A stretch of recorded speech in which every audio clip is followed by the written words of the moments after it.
தயாரிப்பாளர் ராஜன் ஐயா அவர்கள் தற்கொலை செய்து கொண்டார் என்பதை என்னால நம்பவே முடியல. அவருக்கு இப்ப 85 வயசு ஆகுது. இந்த வயசுலயும் அவர் ரொம்ப துணிச்சலா என்ன தப்பு செய்தாலும் தட்டி கேட்பாரு. இன்னைக்கு வரைக்கும் அவர் தற்கொலை செய்து கொள்ற அந்த நிமிடம் வரைக்கும் துணிச்சலா தட்டி கேட்பாரு.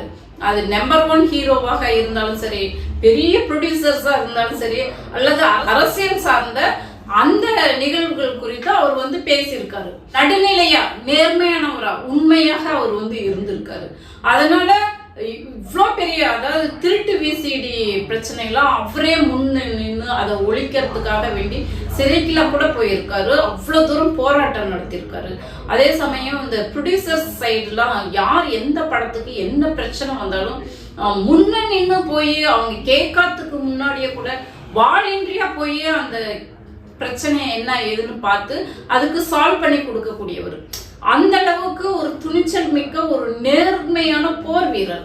அவர் போய் தற்கொலை பண்ணிக்கிட்டாரா அப்படிங்கிறது தான் என்னால நம்ப முடியல. ஏன் அப்படி பண்ணிக்கிட்டாரு? அவர் இன்னைக்கு நேத்து அவர் உழைக்கல. அவர் உழைப்பை நம்ம ரொம்ப சாதாரணமா எடை போட்ட முடியாது. ஏன்னா 1983ல அவருடைய முதல் படம் பிரம்மச்சாரிகள் படத்தை அவர் தயாரிச்சிருக்காரு. அதுக்கப்புறம் அவர் அவள் பாவம் படங்களை தயாரிச்சாரு. அதுக்கப்புறம் அவர் இயக்குனராகவும் இருந்து நினைக்காத நாள் இல்லை, நம்ம ஊர் மாரியம்மாள், இந்த மாதிரி பல இயக்குனராகவும் இருந்திருக்காரு. அதே போல நடிகராகவும் தங்கமான தங்கச்சி, மைக்கேல் ராஜ் இது போன்ற பல படங்கள்ல நடிகராகவும் இருந்திருக்காரு. அதே போல படங்களுக்கு கதை வசனம் எழுதி கொடுக்கிற வசனகர்த்தாகவும் இருந்திருக்காரு. பன்முக திறமை கொண்டவர். அதே சமயம் பினான்சியராகவும் இருந்திருக்காரு. இப்படி பன்முக தன்மை கொண்டவராக இருந்து கொண்டு ஒரு ஆளுமை மிக்க ஒரு மனிதராக இருக்கிறவரு எப்படி தற்கொலை பண்ணிக்குவாரு அப்படிங்கிறது எனக்கு வியப்பா இருந்தது.